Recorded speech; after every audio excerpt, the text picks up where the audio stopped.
Hi everyone, welcome to another episode of Kopi with Craig. And today we are on location somewhere in the Xingming Midview building area.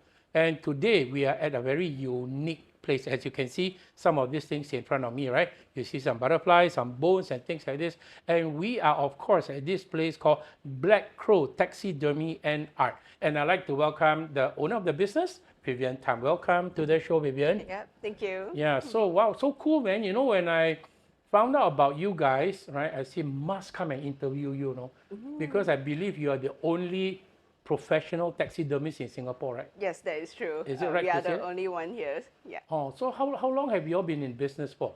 This studio has been open for 4 years, but then I've been practicing in this art for more than a decade. Oh, wow. So it's been a while now. Yes. Oh, okay. So what made you want to start? Okay, but before we get there, why is your company called Black Crow Taxidermy? It's a very famous question. So Yeah. my very first specimen that actually kickstarted all of this is actually a crow. So Oh. yeah, so that is where we get our name from. Oh, so that was your first specimen, so that's why you named it after Yes. Black Crow. Yes, it's very memorable. Okay. Easy to remember as well, Yes. right? And okay, so what made you want to start this business? I mean, like, Mainly, we started this studio during COVID. So before this, I was more or less servicing maybe my close friends. And as I posted this online, more and more people of the public would actually want to commission my service. And during COVID, I wasn't comfortable with people coming to my house. So we actually opened a studio at Pearl Hills Terrace. so that's where you started. Yes, so that is where people can actually come to ask for maybe workshops or maybe other things that they are sourcing for. Okay, so from Pearl Hill, and then now you are in the Xingming Midview area. So what has happened since then? It means that a lot more people know about you and using your service and things like this. Yeah, definitely. So here at Midview City, we actually focus more on taxidermy, where we actually does pet commission. So I would say our shift actually, our aim shifted. So over here, we focus more on the art itself. Of course, we do still run workshops, but here we don't really have a lot of walk-ins, and mainly it's by appointment. Now talking about the word taxidermy, I'm sure a lot of my viewers, they will be wondering, what is this word taxidermy? What's the origin of it? Can you maybe share with our audience? So the word taxidermy actually comes from a Greek word where taxi is movement and dermy is skin. So it is actually the art of preservation where the skin is moved to create something new. So as taxidermy is mainly practiced on like animals, so you can see like museum specimens. So those are taxidermy. Right. So like the what history of what do you call it, history, the Museum of Natural History. Like I know in London there's one very famous one. So that's where they preserve all those things from woolly mammoths to don't know what other creatures Yes. and all these things. So it's taxidermy to give people a chance to see up close and personal what an animal look like. Yes. So is there something equivalent in Singapore? Like We do have a museum, a natural history museum here, but then we are the only one here that actually offers our service to the public, where they can actually come here and learn and also perhaps commission pieces for maybe their pets. Oh, okay. So as I said, you're the only professional people who are doing this in Singapore. So Yes. in a way, you are in a blue ocean. You all know what I mean by blue ocean, right? That means got no competitor, okay? So it's good that you are in this, although it's very niche, but yet I think we are providing a rather essential service. And as you mentioned, Vivian, that customers will bring maybe their beloved pets because they want to preserve them, right? So how does the process work for someone who wants to seek your service? Okay, so there are a few kinds of pet owners who commission from us. So there are some who actually plan ahead where they know that they might euthanize their pets, or they already know that maybe from this time frame where their pet will pass on. So they do tell us roughly, okay, I will bring in my pet during this time and what they would want. And there are other pet owners where they experience sudden death of their pets, where they do come in And then, of course, before that, do give us a call to make sure that we are actually in here, because sometimes we work off-site. Right. Then from then on, we will be discussing like perhaps roughly what they want from the pet, and we make them fill up a form, and then we will be asking them perhaps if they want like a dome, what kind of position. But of course, all of these details, they can pass it to us later. Right. So talking about that, right? Like if it's unplanned, like their pet died suddenly, right? Is there a cutoff time? Like after 2 days or 3 days, you Oh can't no, that you would can't be do it anymore? yeah, that would be too long already. So normally we do take up to maybe 6 hours, as long as there Oh. is no decomposition or rotting Right, from the right, right. pets. Also, is that as soon as the animal Passed has on, passed on, yes. you try to do it as quickly as possible lah, Yes, to that is prevent, as true. you say, decomposition from setting in. Yeah. So, I guess because nowadays many people have pets where it's been with them for years, and the passing on of a pet can be quite Traumatic. traumatic, right? So for their mental health, that people sometimes want to preserve for their own personal reasons. I mean, no one is saying. Would they feel that it's a bit more on the macabre, like, hey, your pet died, why you still know? Why you also want to do a taxidermy on your pet, you know? So what would be the reasons that people want to do it? There are various reasons. Some of them, they are really into this art of preservation, taxidermy, and some of them is mainly they are going through grieving, so they would want another way to grieve with their pets. So some of them, they do preserve their pets, and I do have clients who say perhaps in the future when they pass on, they want to be cremated with their pets together. Oh, So wow. it's more of a very sentimental and emotional bond between them. Oh, wow. So are you allowed to cremate your pet with you eventually when you pass on? I would think that it is more like sometimes you do have your favorite clothes or your favorite toy to Correct, cremate with you. correct. Yeah. So I guess would no think, issue lah. yeah, If is that within, there's no legal Yeah. issues to prevent that from happening lah. Yes. For whatever reasons so it helps the person to have some form of closure. yeah, So that's true. yeah, I think, and that's good for mental health also, right? For the person. Now, what do you not do where animals are concerned, or insects or whatever? Okay, so we don't do anything that is listed on the CITES list where it is endangered. So anything like pangolin or tiger, we don't touch any of this. Oh, so endangered animals is a no-no for you guys? Yes, definitely. Oh. So mainly over here, we do people who bring in their pets are mainly domestic pets. Oh, okay. But I noticed around here there are a lot of insects, So, I mean, do you call that taxidermy as well for insects or other creatures that you do? Like there's this was, you were telling me, is the skull of a barracuda. Yes, that is Wow, true. It looks serious, maybe the teeth. What do you call these different kinds of preservation that you do? So here at Black Crow Taxidermy, we have at least 5 kinds of preservation. So like this skull, for example, this is skeletal articulation. And for the insects, it is called dried preservation. So there are many, many different kinds of preservation. Okay. So depends on, but generally, do you still call it under the term of taxidermy or? No, it is not. So all of these, they will be categorized differently because for skeletal, it doesn't fall under the skin category where taxidermy doesn't apply. So all of these, we will be using different procedures to proceed with. Okay. So it's not like pao ka liao, like one word cover everything, right? No. So depending on what's involved and what's the process that's involved as well to preserve that particular item lah. Yes. Okay, so also curious, like for example, if someone brings their pet here to be taxidermied by you guys, what about the internal organs? Is it like for humans, they got to like, what's that process when they do embalming, do they remove off all the internal organs and then you stuff it with something else inside, or is it all Yes. preserved inside? So the process of taxidermy is normally we will remove all of the skin, and we will only be using the skin to model over either clay or foam. So the insides, the innards, it will be cremated or disposed. That is up to the owner. Oh, okay. We do also have owners where after cremation, they would want to put the ash together inside the stuffed animal. Yeah, so it will be everything together. Is it for practical reasons that the innards and the internal organs to be removed? I mean, Or because it will decompose, or No, it won't decompose. So after everything is preserved, everything is stable for years and years to come. So this is mainly the way of taxidermy. We also have another way where we call it mummification, where all the organs are inside. So all of this is mainly just different methods and different ways of going through. also mummification, well, like Egyptian. Wow, quite cool, man, quite cool. So you have learned and you know how to do all these things. I mean, do you work with dangerous chemicals? Mainly, we don't work with anything that is not within the law.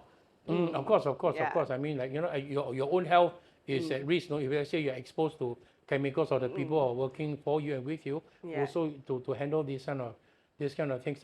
So, like, when you're doing your work, does it have to be in a rather sterile environment because you're dealing with all this? Oh, actually, we are here. Everything we do it here. So the lab is just right behind the doors. Oh, okay. Yeah. Yeah. Only staff can go inside there. It's okay. We will not go into that area. Right. So, I mean, okay, I should have asked you this question right from the beginning. I mean, what was your background actually to make you come into this trade? What did you study? Yeah. Or, Okay. I studied zoology, so I specialize mainly in wildlife, and I specialize in skin studies, histology.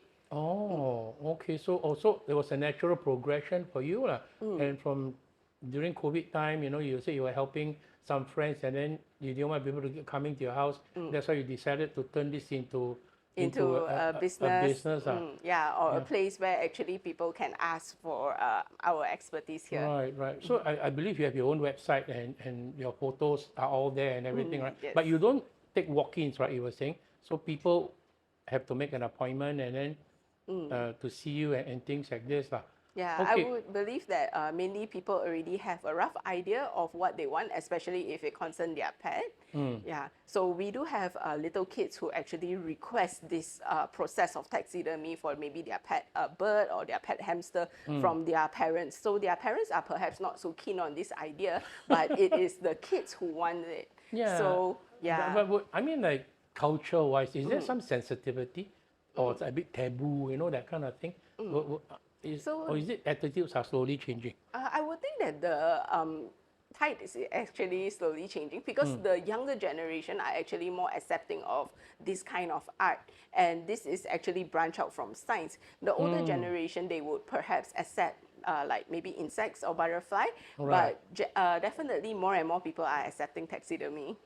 Okay. So it's changing with the times. And because, I mean, like you guys do it, it's so aesthetically pleasing, if I may say that. You know, it doesn't look like, well, like Something very anything macabre or morbid or whatever, you know. Yeah. So, like, for example, I've seen some of the, one or two of the pets they have done. It looks like it's just sleeping very peacefully with the eyes closed, you know. So, I mean, to me, it's almost like you say a work of art, you know, like a work of art that you all are doing. So, in that sense, maybe people become slowly, because I guess it's the first impression that we have. We talk about taxidermy. What is that? Preserve you know, that kind of thing. But when they see the end product, say, oh, actually, it's not as bad as I Think I that it will perceive, you know, be, when in my mind before seeing the end product, right? So it might be something that is becoming slowly but surely becoming more acceptable. But along the way now, you conduct a lot of workshops for schools and even for corporates and things like this. So what are the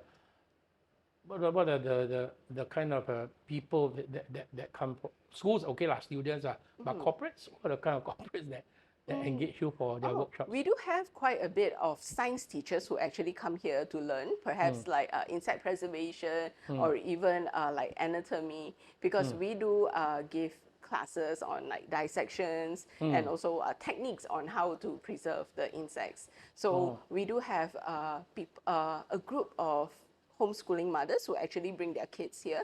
So this place actually works as their external lab where they can actually learn different things on biology and animals. Okay. So it's like a workshop is actually conducted here. Yes. Or it be done here, or it can be done offsite Offsite, at the client's place. Yeah, that is true. Okay. So in this line of work that you have been doing, right? What are one or two of the strangest requests that you have encountered so far? Okay. So strangest request would be the client is I wouldn't say client, we did not accept that case. He is still alive, but then he amputated his arm due to cancer, and he would like to actually preserve the bone and frame it. But due to Singapore laws, we will have to reject those kind of requests. Oh, but it's part of his own body, what? Yes. But the law says no. Yes. So we don't touch any human parts over here. Also human anatomy, even though it's just the bone. Yes. But if you wanted to preserve the whole arm, you can do it as well. I would think that it is very similar to mammal preservation. Oh. Yeah. Oh, so that was, so you had to say no, not Yes. because you couldn't do it, but because the law says Yes. no. Yeah. So we don't do anything that is against the law. Yeah, of course not, of course not. I mean, you're a proper business and you don't want to do anything that will cause you to get into trouble with the authorities, right? So what about in terms of, what was the biggest animal or whatever that you have done taxidermy on? Yeah. The biggest would be, for domestic pet, it would be a golden retriever. Oh. So it is a 30 kg golden retriever where it is placed in a sitting position. That would be the biggest pet that we have. The biggest maybe skeletal articulation that I've done is a horse for A horse? farm. Yes. Wow. Yeah. So they use it for anatomy studies for the vet students. Okay. Wow. So, so I'm sure the audience also will have, what's the word to use?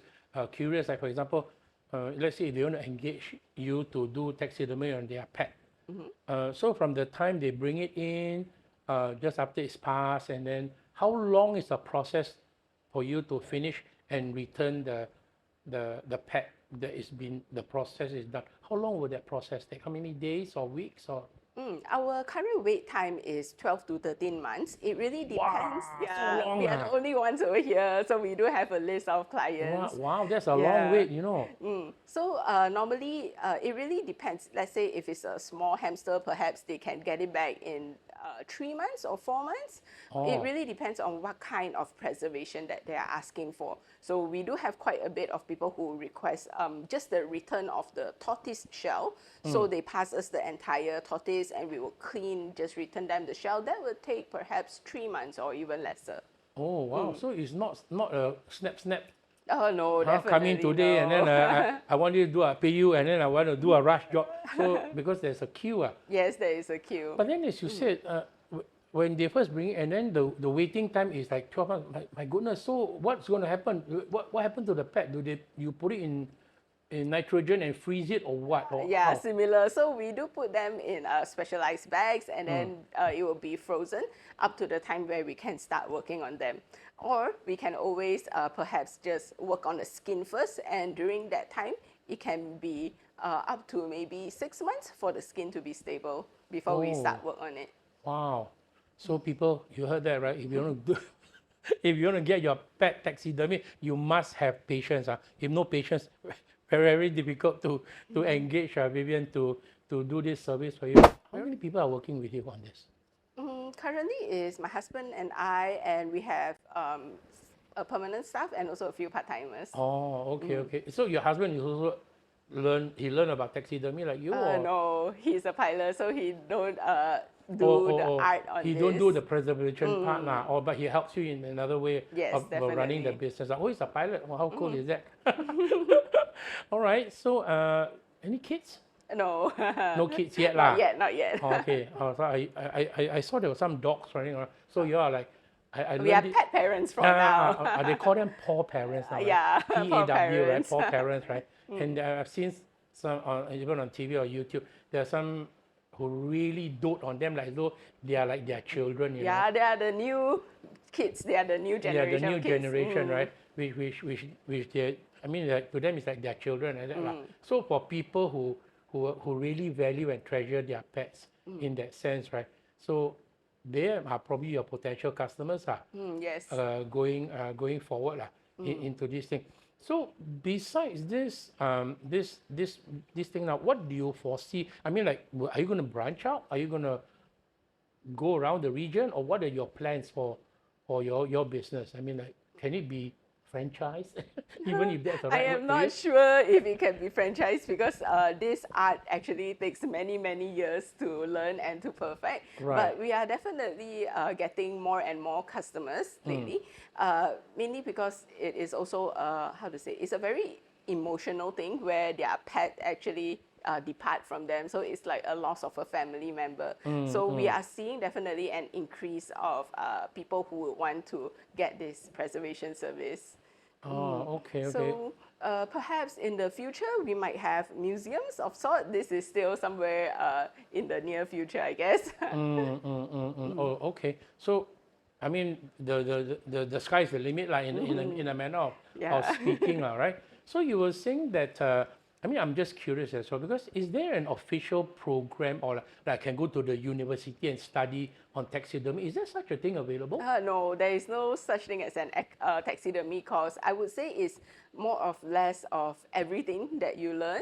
So we do learn about chemical properties. We learn about like cellular properties, biology, molecular. So these are all the things that I've learned last time in university, and it is the matter of applicating everything together. Right. And in the end, even if you do possess all this knowledge, I would say to sculpt the face of a pet, to sculpt the face of a bird, it is also depends on your artistic skills. Right. Yeah. I mean, taxidermy is not new in that sense, right? I mean, it's like hundreds of years Yes. or longer. If we talk about mummification, wow, there's like, Dated oh, back right, thousands of an years Egyptian, ago. you know, that kind of thing. So I'm quite surprised that with something with such a long history, and this art is probably quite new in this part of the world in that sense, right?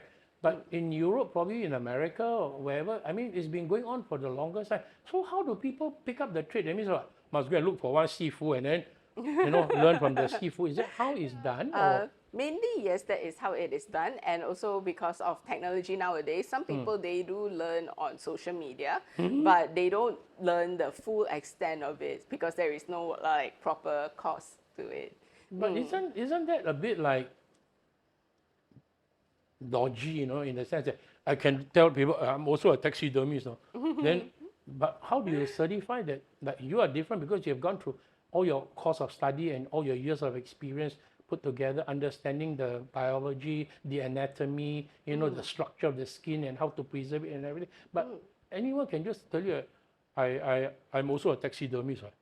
Then how does that cause you any kind of irritation when someone who is not and try to pass himself or herself off as one? Yeah, definitely. So for me, it would be more of like I cannot share that level of knowledge that I can with you because you also cannot reciprocate. Like let's say if I ask you, oh, what does this chemical help to preserve the skin? Does it have any things, in the long run, maybe 10 years down the line, can it still be stable? So I wouldn't expect them to be able to answer me this. Right. So it is, I would say it is very, very scientific at the very base of it because taxidermy in the end is still branch out from science. From science, yeah, precisely. So again, you heard it, on Kopi with Craig. If someone tells you he or she is a taxidermist, please verify that they are knowledgeable and they know what they are doing. Unlike someone like Vivian here who has paid her dues and really knows what she's doing and what she's talking about. So in that sense, I'm sure, can you imagine if I bring my pet to someone who is not Certified. professional, walao, make my pet I don't know look like Yeah. the cat doesn't look like a cat anymore, the bird doesn't look like a bird anymore. That would be disastrous, right? Yes, it will be definitely. So in that sense, thank goodness that you are around, that you can give people that peace of mind.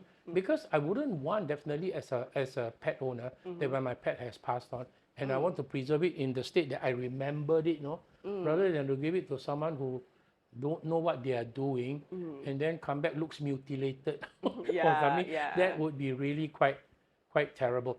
So any pointers that I missed out that you might want to share with viewers that they should be aware of if they want to take this process of doing taxidermy or even mummification or whatever that they should be aware of? Yeah, I would say definitely look at the portfolio of the job of the said taxidermist, because over here we do have our work all proudly displayed, and we do explain to you in detail all of the proceeding that we are doing.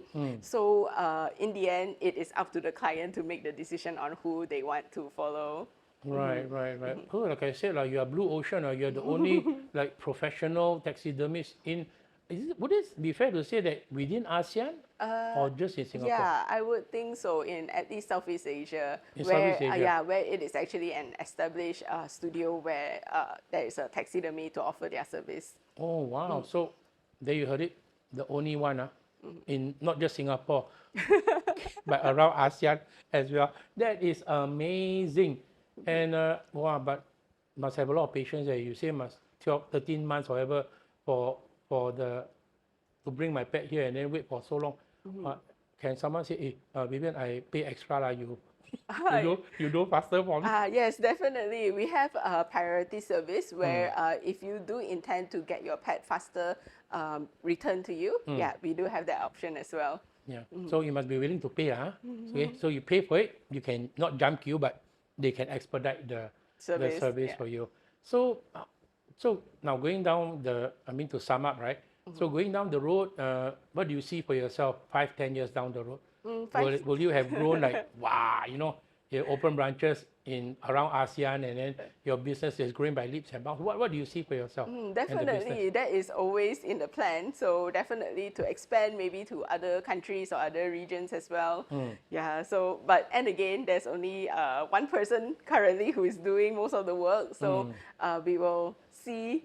We will still need to plan more, definitely. Yeah. But how long will it take for someone who wants to learn about this trade to come and? Wow, but it seems quite a daunting task, You need to learn about the science, you need to learn about chemicals, you need to learn about so many anatomy and all these things. For someone to become like, let's say, totally don't know anything about taxidermy or mummification or whatever other forms of preservation you're talking about, from them to reach the certain level of proficiency that you are at, how long will it take this person realistically? I would say, let's say if you practice on it every single day, maybe 2-3 years. 2-3 years. Yeah, and again, I would think that the material is the limiting item, because it's not like you can suddenly go get an animal and start practicing on it. Oh. Yeah, so, and again, all of this, you will need to have a lot of practice. Oh, okay. It's not like you want to do it, you can just do it, that kind of a thing. Oh, so it's a bit of a conundrum for you. Like here you are, the only one who is certified professional doing it, but yet if you were to train someone, it will take at least 2 to 3 years for this person to become a professional and efficient and know what he or she is doing. So that could be one of the challenges, challenges that you have to. And then, of course, because Singapore is so legalized, everything has to be by the book and all these sort of things. So that is also another challenge that you have to go through. And like you say, you don't do endangered animals, you don't do all these kind of things. So, right, okay. So, folks, you heard it right on Kopi with Craig, interviewing Vivian Tham here. She is the professional. So if you don't want to mess up your pet, if you were thinking of doing taxidermy on your pet to keep it for a long, long time to come, talking about keeping it for a long, long time, how long can that animal remain? Once you have done the whole process. The pet can actually last forever, so definitely with proper care. So no sunlight, no humidity, it can actually last as long as it can be. So you will definitely see like museum pieces from 100 years ago. So those are still there. So this is the kind of museum grade quality that we are offering. Wow. So when you say no humidity, but our environment in Singapore the humidity is so high. So it must be in the aircon environment? No, not necessarily. So all the pet that is processed here, it is acclimated to the humidity here. So it is, I would say it is stable over here. So the main problem is when you shift a specimen from a low humidity country, like perhaps Paris, to Singapore, where mold will form, which is the biggest problem for taxidermy. So people do come here with their specimen to ask for restoration and also clean up. So we do that as well. Oh, so that's like part of the maintenance that you offer. Yeah. Oh, okay. So, so ideally, the pet should be like within a glass case to prevent dust from resting on it, Yeah, or so moisture to humidity to affect it.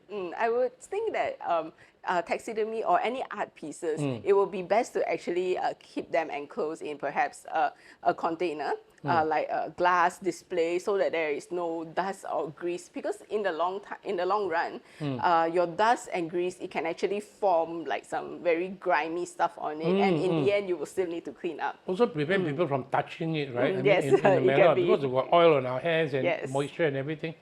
That doesn't help, But does it have to be airtight? No, it doesn't. So all of the glass here, they are all removable. It doesn't need to be airtight. So it's just mainly precaution. Like, you know, you don't want someone to be having coffee and suddenly spill over it. That'll be a disaster, man. I mean, accidentally spill Yeah. something onto the thing. Yeah, so it's better safe than sorry. So we always keep everything properly stored. I noticed that all your specimens have a dome glass, or it's in a frame, and then there's a glass to protect it as well. So yeah, okay, common sense. There's a lot of common sense. Because these guys are very, very fragile. Yeah. Well, I can imagine like the butterflies. I mean, they're absolutely gorgeous. The butterfly specimens that you have here, and I've seen people doing it before. I don't know. Like they get the butterfly, then I mean it's already been caught, and then I don't know how they euthanize it or whatever. But then they injected some solution to preserve it and things like that. In the old days, maybe not so professional, non-live one, you know, the way of doing it.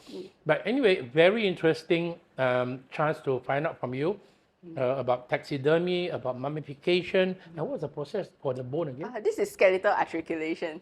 Skeletal articulation. So it's like piecing everything back. Okay. So at first I just thought taxidermy is an all-encompassing a word that covers everything, but today I found out it's not, right? And it's not such a simple process that maybe people think that you want to do it, you just do it, no? And plus, folks, there's a long waiting time, so you must have patience. Okay, so once again, we have come to the end of another episode of Kopi with Craig, and I'd like to thank Vivian Tham for doing this interview with us from Black Crow Taxidermy and Art. And if you have a chance, come down to their shop. We will put the address at the end credits, and you can even call them also if you have plans to taxidermy your loved pets going into the, in the future, if you have such a plan for it. So in the meantime, that's all for today. Thank you very much, and until the next episode, stay safe, God bless, and have a wonderful day. Bye-bye.